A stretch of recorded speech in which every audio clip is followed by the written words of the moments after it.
تو اگر آپ چاہتے ہیں آپ کا دل بڑا ہو، آپ کے دل میں رچنس ہو، تو فارغ کریں اپنے آپ کو، ٹائم نکالیں اللہ تعالیٰ کے لیے، اور پھر دیکھیں آپ کے مسئلے کیسے حل ہوتے ہیں۔ کئی لوگ سے میں نے سنا ہے، ایک بھائی بہت مشکل سے گزرے تھے، 2 سال پہلے کا واقعہ ہے، اور 6-7 مہینے ہو گئے ان کا وہ مسئلہ حل نہیں ہو رہا، کوئی فیملی پرابلم تھی، اور ایک دن مجھے ملے and he was so happy، اور انہوں نے مجھے ایک سینٹینس کہا جو میں کبھی نہیں بھولوں گا۔ انہوں نے کہا کہ علی بھائی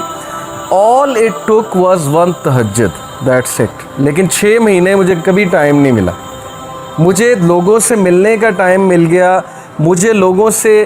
کہانیاں سنانے کا ٹائم مل گیا، لوگوں کی سننے کا ٹائم مل گیا، لیکن تہجد کا ٹائم نہیں مل رہا تھا۔ all it took was one تہجد، اور میرا مسئلہ حل ہو گیا۔ تو امام شافعی رحمہ اللہ نے کہا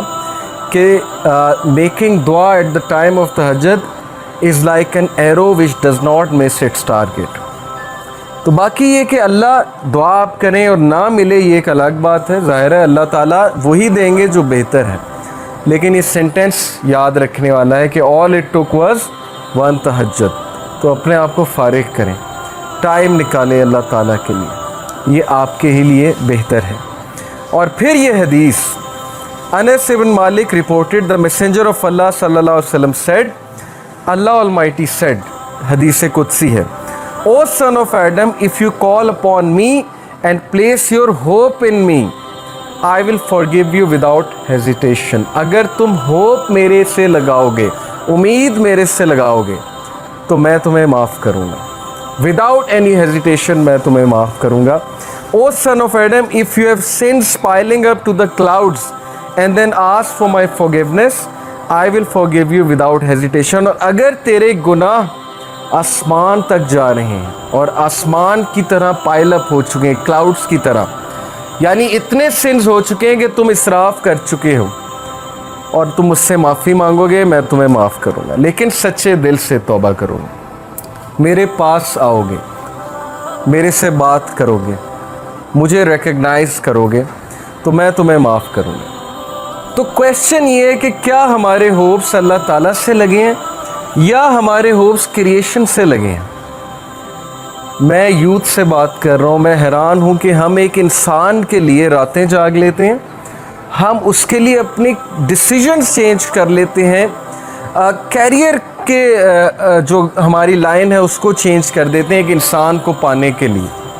ایک انسان کے پیچھے دوڑتے ہیں، اور بعد میں ہمیں کوئی خاص فائدہ بھی نہیں ملتا، بعد میں ہمیں جو ہے وہ ریگریٹ ہوتا ہے کہ میں نے اتنا کچھ کیا اور آگے سے رزلٹ جو ہے وہ کچھ بھی نہیں ہے۔ تو یہ ہیں وہ مثالیں جو اللہ تعالیٰ ہمیں قرآن مجید میں بتا رہے ہیں، حدیث میں بتا رہے ہیں کہ تم میرے سے امید لگاؤ، تم میرے پاس آؤ، تم میرے سے مانگو، پھر دیکھو گے تمہارا مسئلہ حل ہوتا ہے کہ نہیں ہوتا ہے۔ اور امید لگانے کے حوالے سے ابن تیمیہ رحمہ اللہ لکھتے ہیں، ان کی ایک کتاب ہے kalamullah.com پہ آپ جائیں تو وہاں پر ایک کتاب ہے ابن تیمیہ کی، I think relief from distress, yes exactly یہ نام ہے، ریلیف فرام ڈسٹریس، کے ڈسٹریس سے ریلیف کیسے ملنا ہے، اوکے یہ کتاب ہے۔ وہ کتاب اس آیت کی تفسیر ہے، لا الہ الا انت سبحانک انی کنت من الظالمین، صرف ایک آیت کو پکڑا ہے ابن تیمیہ نے اور پوری کتاب لکھ دی۔ اس میں وہ ایک بات لکھتے ہیں کہ اسلاف جان بوجھ کر یہ دعا کرتے تھے، یہ بھی ایک دعا تھی ان کی کہ ہماری دعائیں ڈیلے ہوں، ہماری دعاؤں کی قبولیت ڈیلے ہو۔ اب یہ ہمارے لیے، ہم جیسے لوگوں کے لیے جو دنیا میں بہت ڈوبے ہیں، بڑی عجیب بات ہے، ہم تو چاہتے ہیں یوں دعا قبول ہو، میں اللہ سے مانگوں اور چیز میرے سامنے ہو، چاہے وہ میرے لیے بہتر ہے یا نہیں ہے۔ اسلاف کہتے تھے کہ ہم جان بوجھ کے وش کرتے تھے کہ دعائیں ڈیلے ہوں، کیوں؟ کیونکہ جب بندہ دعا کر رہا ہوتا ہے اس کا تعلق ہی اللہ سے اور ہوتا ہے، تو وہ اس تعلق کو انجوائے کرتے تھے کہ ہم تکلیف میں ہیں، ہم کسی ڈسٹریس میں ہیں، بس ہم دعائیں کیے جائیں، تو یہ تعلق انہیں بہت لطف دیتا تھا۔ یہ ایک بہت ہائی لیول کی بات ہے۔